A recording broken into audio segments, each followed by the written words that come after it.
So guys, जैसा कि हमने पिछले एपिसोड में देखा कि वांग लिन ने टेंग फैमिली के 3 कोर मेंबर्स को मार डाला। हुआ युआन को उसके बारे में पता चल गया और वो उसे रोकने के लिए टेंगी को जगाने के बारे में सोचने लगा। वांग लिन भी स्पिरिचुअल रूट्स की एनर्जी के अंतिम सोर्स को ढूंढने की कोशिश कर रहा था। फिर अब हम एक कल्टिवेटर को देखते हैं। वो जाओ रीजन में जाने के लिए लोगों से रास्ता पूछने लगा। एक आदमी बताता है कि जाओ रीजन कुछ ही दूरी पर है, मगर बेहतर होगा कि तुम दूसरी तरफ से घूम कर जाओ, क्योंकि आगे ब्लेड मड नाम का दलदल है। इससे कोई फर्क नहीं पड़ता कि तुम कल्टिवेटर हो या इंसान, तुम्हें उस जगह पर नहीं जाना चाहिए, वरना तुम्हारी जान खतरे में पड़ जाएगी। उस जगह को जाओ रीजन की सबसे खतरनाक जगहों में से एक भी कहा जाता है, तो तुम सोच सकते हो कि वो जगह कितनी खतरनाक होगी। लेकिन वो कल्टिवेटर उसकी बात नहीं सुनता और ब्लैक मड के ऊपर से उड़कर जाने लगा। अचानक उस पर एक ब्लैक कर्ज अटैक कर देता है। कल्टिवेटर ने पिल खाकर अपनी स्पिरिचुअल पावर बढ़ा ली और वो कर्ज से पीछा छुड़ाकर आगे निकल जाता है, मगर एक जायंट कर्ज हैंड ने उसे पकड़कर दलदल में गिरा दिया, जिसकी वजह से उसकी बॉडी पूरी तरह से नष्ट हो जाती है और उसकी स्पिरिचुअल रूट जमीन के अंदर मौजूद कॉफिन में चली गई। कॉफिन के अंदर टेंग फैमिली का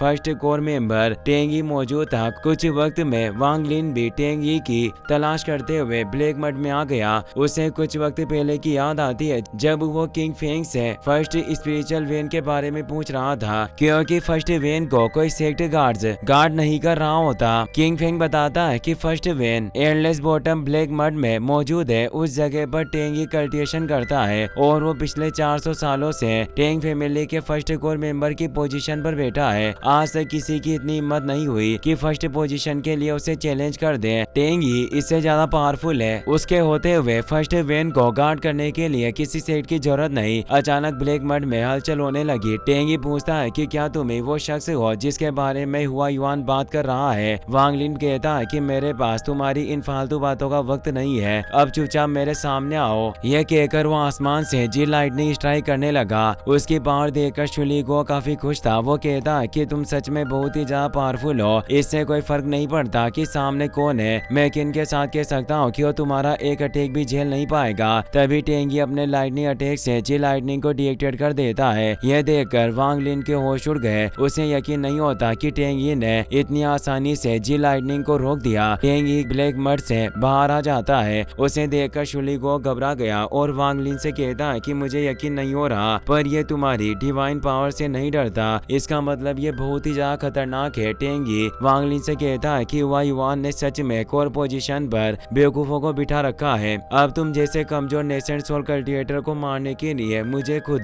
सामने आना पड़ रहा है। ये टेंग फैमिली के लिए काफी शर्म की बात है। यह कहकर वो तेजी से वांग लिन के पास टेलीपोर्ट होकर उस पर हमला करने लगा। वांग लिन उससे बचने की काफी कोशिश करता है और उससे दूर जाने लगा, पर टेंगी पलक झपकते ही उसके पास पहुंच जाता है। वांग लिन सोचता है कि इसका कल्टिवेशन बहुत ही ज्यादा स्ट्रॉन्ग है। मुझे डर है कि मैं इसे बाकी कोर मेंबर्स की तरह इतनी आसानी से नहीं हरा सकूंगा। यह सोचकर वो अपने फॉरबिडन ब्लैक ड्रैगन को एक्टिवेट कर लेता है। ब्लैक ड्रैगन के अटैक की वजह से टेंगी की बॉडी घायल हो गई थी, पर वो आसानी से खुद को ठीक कर लेता है। वांग लिन इससे काफी हैरान था। वो सोचता है कि इस पर जी लाइटनिंग का कोई भी असर नहीं पड़ रहा और इसके फॉरबिडन फ्लेग के हमले को भी झेल लिया। इसकी बॉडी सच में काफी स्ट्रॉन्ग है। ये सोचकर वो अपने फॉरबिडन 10,000 सोर्ड्स की मदद से उस पर हमला करता है। सोर्ड्स के लगातार हमलों की वजह से टेंगी की बॉडी बहुत ही ज्यादा कमजोर हो चुकी थी, पर फिर भी उसे कोई फर्क नहीं पड़ता और वो वांग लिन को कमजोर कहने लगा। वांग लिन को समझ नहीं आ रहा था कि आखिर वो इतना पावरफुल कैसे हो सकता है। वो सोचता है कि इसकी बॉडी लगभग नष्ट होने वाली है, पर फिर भी ये ना तो पीछे हट रहा है और ना ही हमलों से बचने की कोशिश कर रहा है। आखिर ये करना क्या चाहता है, ये सोचकर उसने अपनी जायंट स्वॉर्ड की मदद से उस पर हमला कर दिया। वो अटैक इतना ज्यादा पावरफुल था कि टेंगी की बॉडी बर्बाद हो गई और वो दलदल में जा गिरा, पर फिर भी उसे कुछ खास फर्क नहीं पड़ता, क्योंकि एक तरह से पूरा ब्लैक मड दलदल ही उसकी असली बॉडी थी। वो कहता है कि तुम एक बार मेरी बॉडी नष्ट करने के कामयाब रहे, तुम सच में टेंग फैमिली की तारीफ करने के लायक हो, पर अफसोस कि तुमने गलत लोगों से दुश्मनी कर ली। ये कहकर वो उस पर एक जोरदार हमला करता है, जिसकी वजह से वांग लिन दलदल में जा गिरा। टेंगी को लग रहा था कि इस अटैक के बाद वो जिंदा नहीं बच पाएगा, पर वांग लिन अपनी अर्थ इन्वेजन टेक्निक का इस्तेमाल करके वहाँ से दूर जाने लगा। टेंगी उसे जिंदा देख काफी हैरान था। वहीं एल्डर हुआ युआन से पूछता है कि क्या मैं टेंगी की मदद के लिए किसी सेक्ट मेंबर को भेजना करना चाहिए ताकि कोई परेशानी खड़ी ना हो और वो कातिल मारा जाए। हुआ युआन कहता है कि टेंग टेंग फैमिली का वो जीनियस स्टूडेंट है जो हजारों साल में सिर्फ एक बार जन्म लेता है। इस वक्त वो सोल फॉर्मेशन रियल्म से सिर्फ एक कदम दूर है। उसकी स्पेशल स्पिरिचुअल रूट के चलते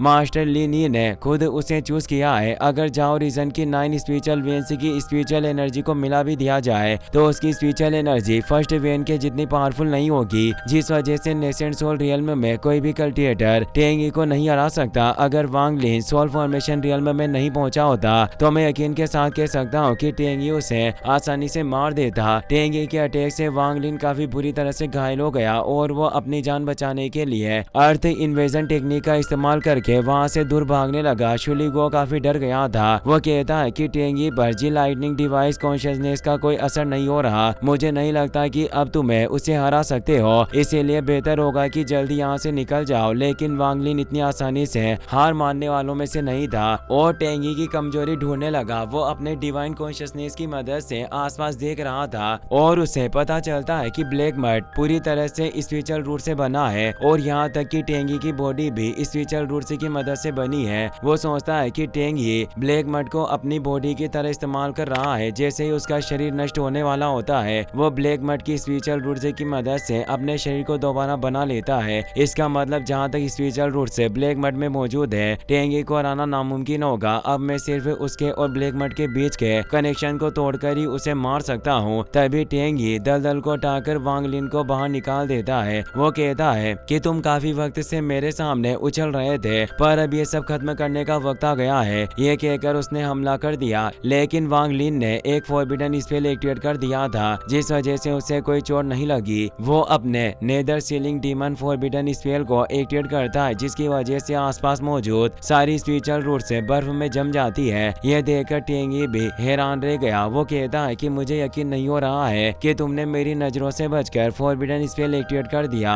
और वो इसकी मदद से अनगिनत स्पिरिचुअल रूट्स को जमा पा रहे होते हैं। ये सच में तारीफ की बात है। वांग लिन अपना फॉरबिडन आइस ड्रैगन एक्टिवेट करके कहता है कि शुरुआत में मैं इस स्पेल की मदद से तुम्हारा वक्त बर्बाद करना चाहता था पर अब इसकी पावर देखकर मैं खुद काफी हैरान हूँ। खैर इससे मुझे तुम्हें हराने में मदद मिलेगी। ये कहकर वो अपने आइस ड्रैगन की मदद से उसे पकड़ लेता है और एक पावरफुल अटैक की मदद से उसे बर्फ में जमा दिया। वांग लिन को लग रहा है कि अब टेंगी बचकर नहीं निकल पाएगा, लेकिन तभी टेंगी बर्फ को नष्ट करके बाहर निकल गया। उसके शरीर पर अजीब मार्क बन गए थे और उसके अंदर से बहुत ही खतरनाक एनर्जी रिलीज होने लगती है जिसे देख वांग लिन खुद काफी हैरान था। टेंगी हंसते हुए कहने लगा कि मैं कई सालों से इस तरह के लड़के के बारे में सोच रहा था और आखिर तुमने यहाँ आकर मेरी इच्छा पूरी कर दी। 400 सालों में आज पहली बार मैं अपनी इस टेक्निक का इस्तेमाल करने जा रहा हूँ, इसलिए बेहतर होगा कि तुम संभल कर रहो। ये कहकर उसने हमला कर दिया।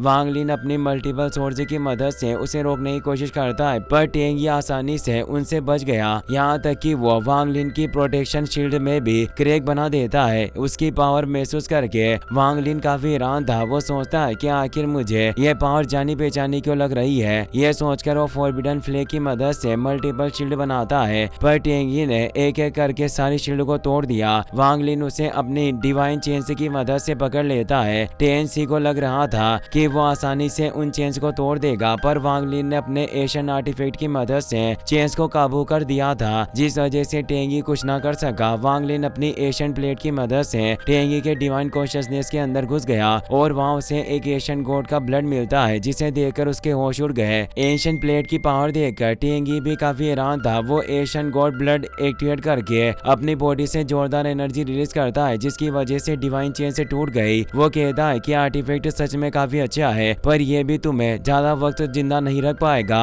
ये कहकर उस पर हमला करने लगा, लेकिन वांग लिन अपनी एशियन प्लेट को नष्ट करके उसकी बॉडी में होल कर देता है और उसके बॉडी के अंदर हाथ घुसाकर एशियन गॉड ब्लड को पकड़ लिया। टेंगी को इससे बहुत ही ज्यादा दर्द होता है और वो तेजी से उस पर हमला करने लगा पर उसके हमलों से वांग लिन पर कोई फर्क नहीं पड़ता। वो कहता है कि तुम इतने वक्त से एशियन गॉड ब्लड के दम पर उछल रहे थे पर तुम्हारी असली पावर अब मेरे सामने आई। तुम कितनी भी कोशिश क्यों ना कर लो पर अब तुम्हें मरने से कोई नहीं बचा सकता। टेंगी को बहुत ही ज्यादा दर्द हो रहा था और वो एक जायंट बोन सोर्ड की मदद से उस पर हमला करने लगा। वांग लिन उसकी बॉडी से एशियन गॉड ब्लड को निकालकर अपने कॉन्शियसनेस में भेज देता है जहाँ गॉड ब्लड तुसी की विरासत के साथ जाकर जुड़ गया। वांग लिन कहता है कि तुम्हारे मरने से पहले मैं तुम्हें दिखाऊंगा कि असली एशियन पावर की पावर क्या होती है। इस ब्लड ड्रॉप की मदद से मैं Asian God giant demon guardian को बुला सकता हूँ। यह कहकर उसने डीमन गार्डियन को वहाँ बुला लिया। वो अपने एक ही अटैक में जायंट बोन स्वॉर्ड के टुकड़े टुकड़े कर देता है, जिसकी वजह से टेंग यी की हालत खराब हो गई